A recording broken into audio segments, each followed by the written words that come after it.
Sénégalais, Sénégalaises, observateurs du processus électoral, c'est avec désolation et le cœur à m'adresser à vous avec la détermination et la solennité qui convient suite à l'attaque ignoble dont notre caravane a été la cible. J'ai cependant, au début de la campagne, pris la précaution de demander à ce que les élections se passent dans le calme, la sérénité et que le scrutin se fasse en toute transparence. Cependant, force est de constater que le camp adverse, je parle du camp de Macky Sall, ne l'entend pas de cette façon. De quoi s'agit-il précisément? Depuis l'étape de Kolda, j'ai été empêché avec mon cortège de faire l'itinéraire qui pourtant avait été envoyé au préfet. Ils ont arrêté net notre cortège sous prétexte que le cortège d'un autre candidat, il n'y en a pas 1000, il n'y en a que 5. Que le cortège de notre candidat devait passer. Ils ont donc arrêté notre cortège pendant 1 heure de temps. Pour rappel, nous avions déjà, le 3 février, envoyé une correspondance au ministre de l'Intérieur pour lui signifier notre itinéraire dans l'ensemble du territoire sénégalais. Sa volonté devrait être la mise en possession de la puissance de l'État au service de la protection de nos concitoyens. Et non de détourner cette protection au profit d'un seul candidat. Après les étapes de Saraya, de Kédougou, nous sommes arrivés à Tamba le lundi 11 février à 3 heures du matin.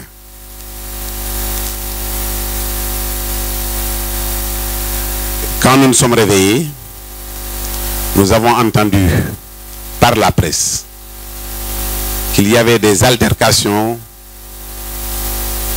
dans un quartier où logeait une partie de notre convoi composé essentiellement de nos militants et de vaillants journalistes qui nous accompagnaient. Ces altercations ont causé la perte d'une vie humaine. Je profite de cette occasion pour présenter mes condoléances à la famille du disparu et à tous les blessés prompts de l'établissement. Quand nous sommes sortis de l'hôtel pour poursuivre notre campagne qui devait nous conduire à Goudiri, à Kidira et à Bakel, nous avons vu beaucoup de jeunes venir nous attaquer à l'hôtel. En bon républicain, nous avons pris la précaution d'aller alerter la gendarmerie et les forces de police. D'ailleurs, nous sommes passés voir premièrement la gendarmerie. Ils nous ont dit que nous sommes en ville et que la compétence est du ressort de la police.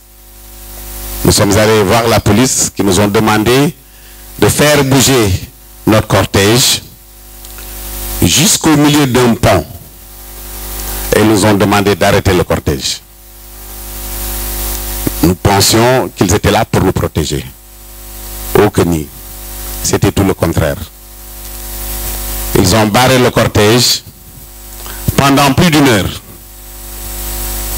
jusqu'à ce que le commissaire vienne me voir pour me dire: écoutez, M. Sall, j'ai fait exprès de barrer votre cortège parce qu'il me faut connaître connaître la composition de la délégation et éventuellement entendre certains éléments de votre garde rapprochée. Comme s'il voulait inciter les jeunes à s'approcher de nous, ce qui a été d'ailleurs le cas. Donc nous nous sommes rendus compte de part et d'autre de notre cortège qu'il y avait beaucoup de jeunes qui venaient de la gauche et beaucoup de jeunes qui venaient de la droite et ont commencé à nous jeter des pierres. On était plus d'une vingtaine de voitures. Nous ne pouvions pas avancer. La seule solution qui s'imposait à nous, pour ne pas être totalement exterminés, parce que finalement c'est ce qu'ils cherchaient, c'était de faire marche arrière, de faire demi-tour et de continuer notre trajet. Quand nous avions commencé à faire demi-tour, les pierres pleuvaient. À la sortie de Tambacounda, à notre grand étonnement, nous avons vu un pick-up de couleur blanche décharger beaucoup de jeunes, accompagné d'une centaine de Jakarta, pour la plupart de couleur jaune. Ce sont ces mêmes jeunes, et peut-être avec tant d'autres d'ailleurs, qui étaient à côté du chemin de fer, ont continué à nous jeter des pierres. Le bilan est extrêmement lourd. Une dizaine de voitures caillassées. 4 voitures totalement calcinées. Ils ont mis de l'essence et à l'intérieur de ces voitures se trouvaient, dans certaines voitures se trouvaient certains de vos confrères, des journalistes. Ils ont mis de l'essence et ils ont brûlé ces 4 voitures. Donc 4 voitures calcinées, plusieurs blessés de tous les côtés. Une personne a été mortellement heurtée. Nous déplorons à nouveau une perte de vie humaine.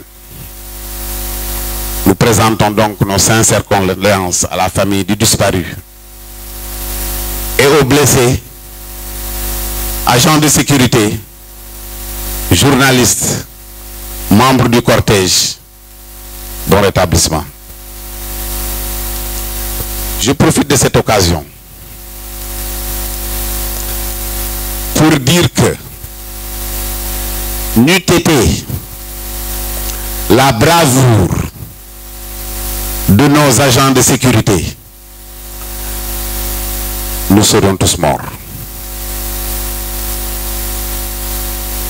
Ils ont été extrêmement braves au risque de leur vie. Nous n'avions aucune protection.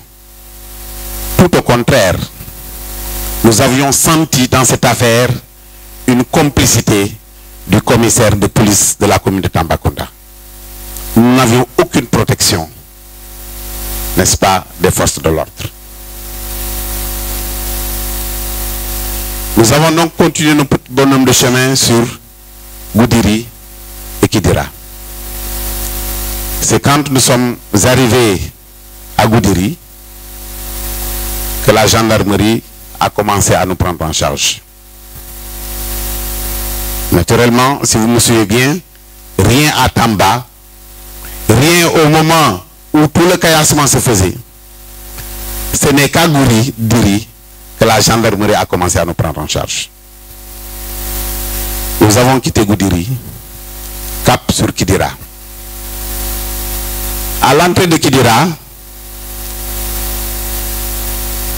quand nous partions à Kidira de Goudiri, on nous a dit la gendarmerie est à Kidira pour vous protéger. Alors quand nous sommes arrivés à l'entrée de Kidira,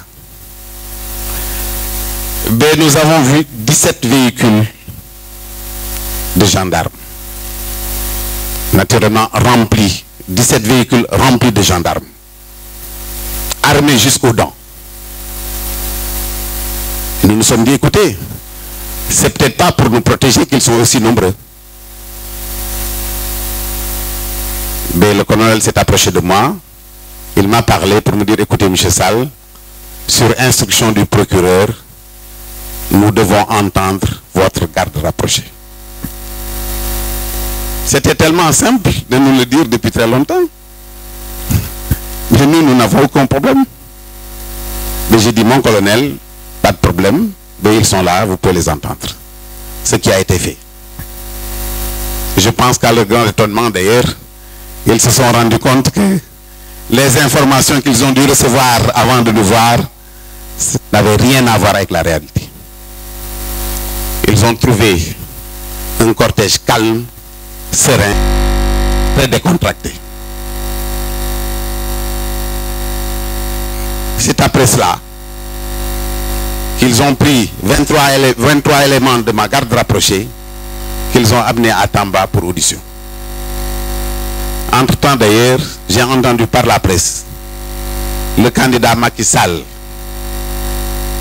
dire que ce sont les forces du PUR qui ont été à l'origine de ce qui s'est passé à Tamba.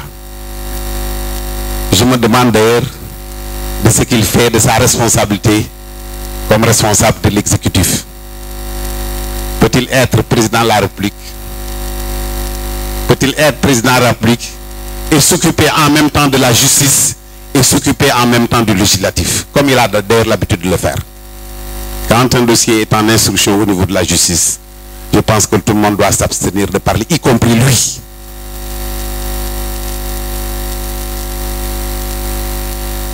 La responsabilité du ministre de l'Intérieur est engagée. Et par-delà la responsabilité du ministre de l'Intérieur, c'est la responsabilité du président de la République qui est engagée.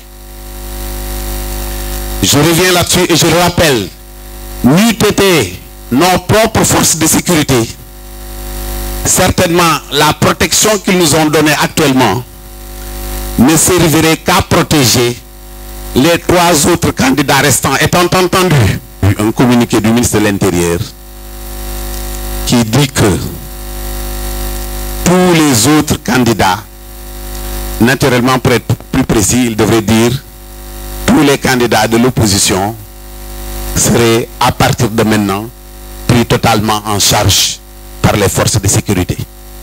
Parce que simplement, le candidat au pouvoir a été pris en charge en tant que candidat par les forces de sécurité.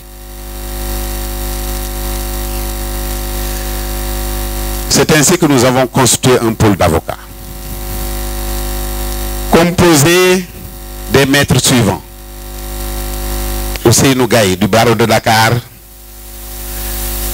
Amadou Ladiba du barreau de Tambacounda, Siré Clédor Ly du barreau de Dakar, Demba Siré Bachili du barreau de Dakar, Bamba Sissé du barreau de Dakar, Boukounta Diallo du barreau de Dakar et Étienne Dione du barreau de Dakar.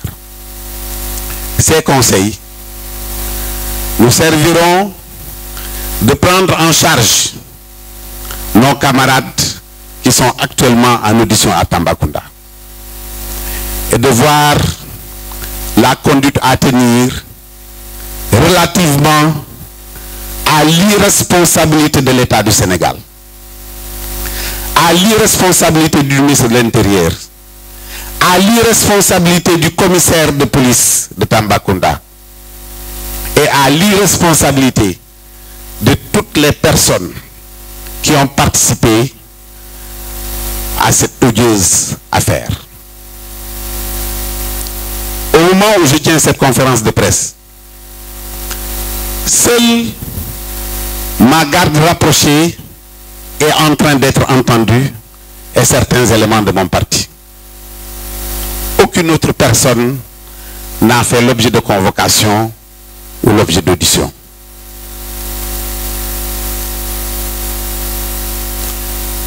Je vous disais tantôt que cette attaque n'a pas épargné les journalistes. Absent de Dakar, j'ai demandé à une partie de mon bureau politique d'aller rendre visite aux journalistes blessés. Cette énième bavure est une atteinte grave à la liberté de presse. Ces journalistes ont, depuis le début, avec un grand professionnalisme, ils ont couvert tout ce que nous avons dit pendant la campagne électorale. Proférer une agression à leur endroit, c'est essayer de museler le peuple. Et cela ne passera pas. Au nom des principes de la démocratie, nous continuerons, chose d'ailleurs que nous n'avons jamais arrêtée.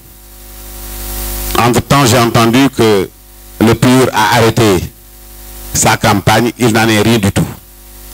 Nous n'avions jamais arrêté notre campagne parce qu'une campagne ne se fait pas avec un seul cortège.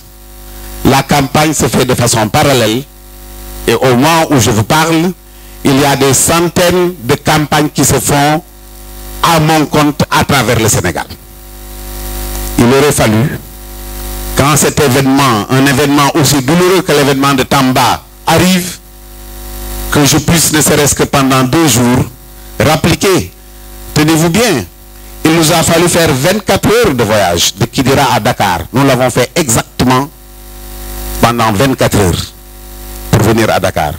Il me fallait donc rappeler sur Dakar et expliquer à l'opinion nationale et internationale ce qui s'est passé. Ceux qui ont défié le peuple ont toujours été les mauvais perdants. Il en sera de même pour le 24 février 2019. Je réitère mon appel solennel. Cet appel que j'avais déjà lancé au début de la campagne, pour que cette campagne reste civilisée, reste démocratique, reste transparente. Cet appel va à l'ensemble des militants du PUR, à l'ensemble de ses sympathisants et au peuple sénégalais de l'intérieur et de l'extérieur. Ce sont les urnes qui, le 24 février, feront la différence. Je vous remercie.